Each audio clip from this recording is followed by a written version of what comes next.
Yes, mzigo wetu unaanzia hapa. Bidada anamfukuza mfanyakazi wake. Yes, anaongea Kiyoruba ambacho mwenyewe haelewi. Ghafla mume wake anaingia. Kuna nini hapa?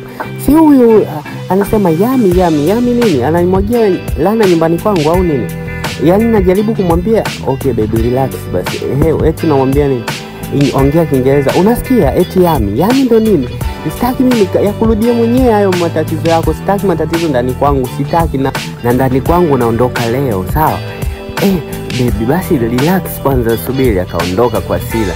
Akamwambia samani basi acha nikutumie pesa ili uweze kufika nyumbani kwangu. Huku sasa anamwambia vipi? Yaani si ungemsikiliza japo kwa kidogo sana.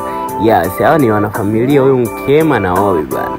Wanapendana sana, lakini Mkema yupo busy sana na kazi. Imewagharimu watafute wafanyakazi mara nyingi sana. Wafanyakazi wanakuja lakini wanakuwa na nilia, hawana muda sana, wanaondoka. Yes.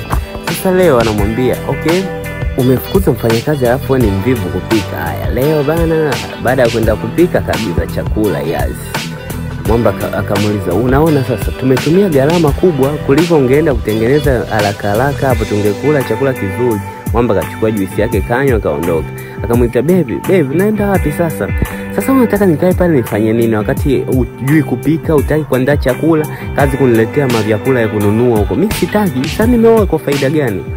Mkema akamwambia, okay, nilijua tu. Cheki unafukuza wafanyakazi bila hata makosa. Nilijua tu jinsi alivyokuwa anatabasamu akikupa chakula.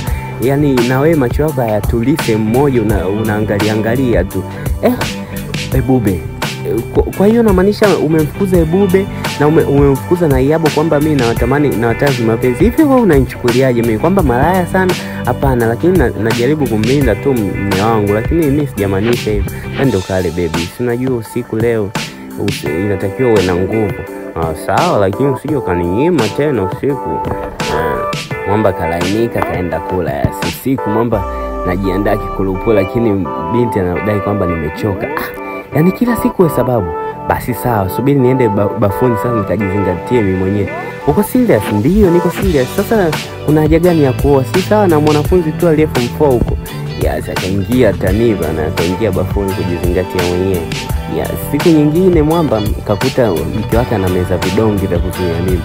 Sasa namuuliza, wewe ni mke wangu tumeoana, lakini kwa nini unameza vidonge vya kuzuia mimba? Anamwambia nina kikao muhimu sana, nikirudi tutaongea baadaye.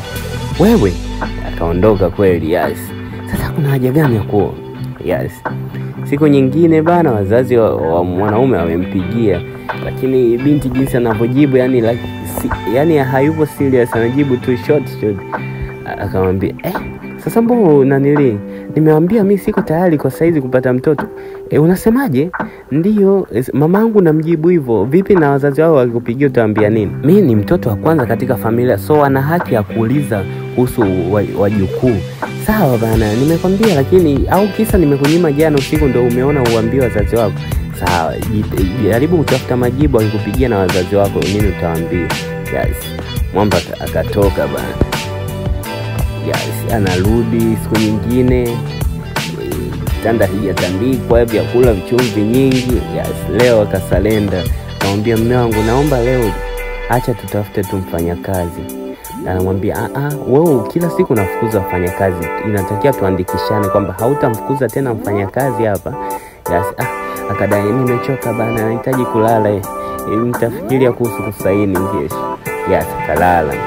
Sasa leo bana dalali kamleta mfanyakazi. Yes, mfanyakazi mwenyewe anaongea. Okay, akamwambia okay, njoo hapa. Yes, akakaa akamuuliza, unaitwa nani? Hawa. Okay, hii ni nyumba yangu, naishi mimi na mume wangu. Sawa, una nyumba nzuri mama, yani nyumba nzuri na wewe mzuri, yani mwanamke mzuri, nyumba nzuri. Asante. Yes, najua ashakwambia kila kitu. Ghafla mume wake anaingia. Habari yako, unaitwa nani? Naitwa Hawa. Nimekwambia huyu ni mfanyakazi wetu, anaitwa Hawa. Yes. Una uhakika ataweza kweli kazi? Ndio ataweza. Yes. Okay baby, nipo juu. Yes. Binti akaanza kushuka. Huyu ni mume wako kweli? I say ni mzuri sana. Hivi unahisi unamtosheleza? wewe lazima awe na mtu mwingine nje, kwa sababu wewe huwezi kumtosheleza mwenyewe, lazima tafute mchepuko nje, sawa? Akasema, oe, naomba iwe mara ya kwanza na mara ya mwisho, sitaki mzungumzie mume wangu kwa chochote, na usiongee na mume wangu kitu chochote kama hajakuuliza, sawa? Sijui umenisikia? Ndio, nimekusikia mama, sitarudia tena. Funga mdomo wako, sawa? Ni phone. Yes, akaenda. Unamwonaje? Nimemwona ni kama mdogo vipi? Mkataba amekubali kila kitu. Yes. Ndio, una uhakika ataweza kazi lakini? Yes, ndio ataweza. Yes, siku. Yes, leo jikoni huko namwambia, umepika nini? Nitaka nije niwaulize kwamba niwapikie mnapenda chakula gani. Sasa si upike. Sawa mama. Hivi unapenda pilipili? Mimi napenda pilipili. Mimi sipendi, ila mume wangu anapenda pilipili. Vipi kuhusu watoto? Yes, anazidi kumjaza tu hasira. Yes. Leo hapo hapa mfanyakazi akaleta juisi, mume akasifia, hiki chakula ni kitamu. Ndio bosi. Yaani nakwambia kila siku nitakuwa napika chakula kizuri hivyo hivyo. Wewe nani amekuuliza? Nilikuwa namjibu bosi, amesema chakula kitamu. Usirudie, kwani alikuwa anaongea na wewe? Hebu ondoka hapa, analeta glasi. Naona chakula kitamu. Madam, maana naona jinsi unavolamba vidole vyako. Yes. Akanywa maji. Yes, nakwambiaje, yani nimekuja kwa mia kabisa. Yaani nitakuwa nawapikia chakula kila siku kitamu.